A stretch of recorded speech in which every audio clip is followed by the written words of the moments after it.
지금 이 시각 미국 중간선거가 한창 진행되고 있습니다. 공화당이 장악하고 있는 연방 상위원회 향배가 특히 관심인데요.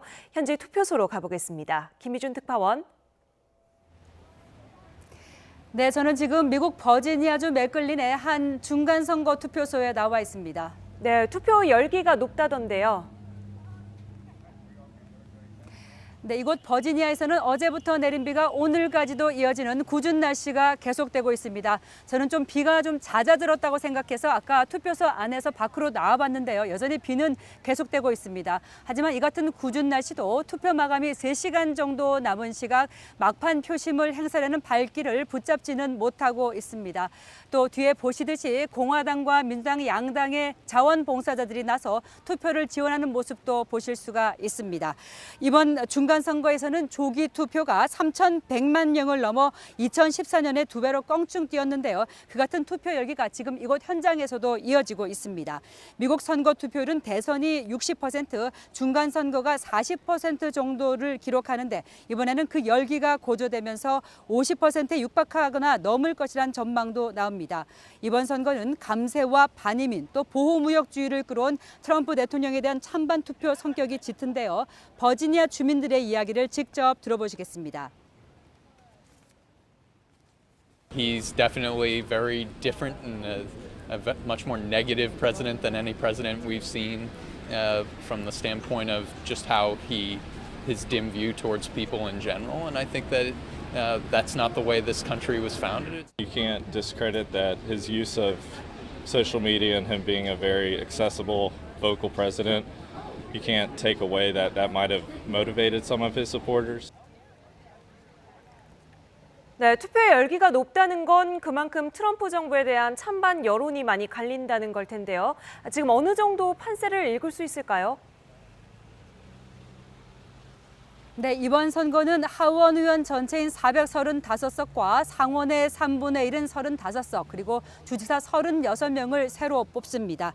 현재 판세로는 민주당이 하원 다수당을 8년 만에 다시 되찾을 것으로 보이고요. 공화당은 상원을 지켜낼 것이란 전망입니다.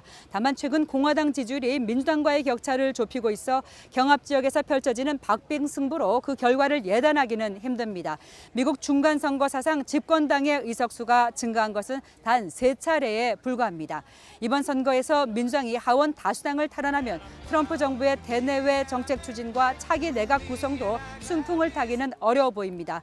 다수당이 외교, 군사, 또 정보위원회 등 주요 상임위원장 자리를 차지하기 때문에 북미 간 비핵화 협상이 지지부진할 경우 트럼프 정부의 대북 정책 추진에 제동을 걸 수도 있기 때문입니다.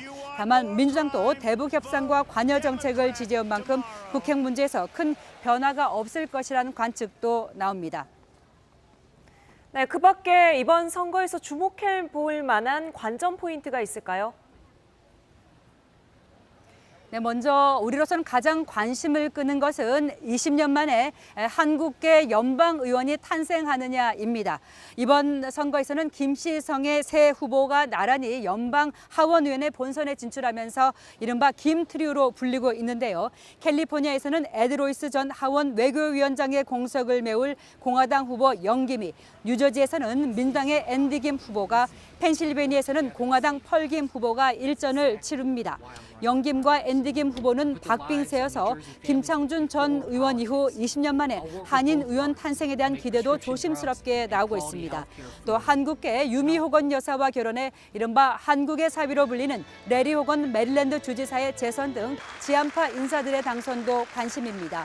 공화당의 호건 주지사는 민주당의 벤 젤레스와 일전을 벌이고 있는데요. 현재로선 당선이 유력한 상황입니다. 마지막으로 사상 최대의 여성 연방의원이 탄생할 가능성도 나오고 있는데요. 플로리다주 선거 사상 첫 흑인 주지사가 나올지에도 관심이 모아지고 있습니다. 지금까지 버지니아주 중간선거 투표소에서 YTN 김희준입니다.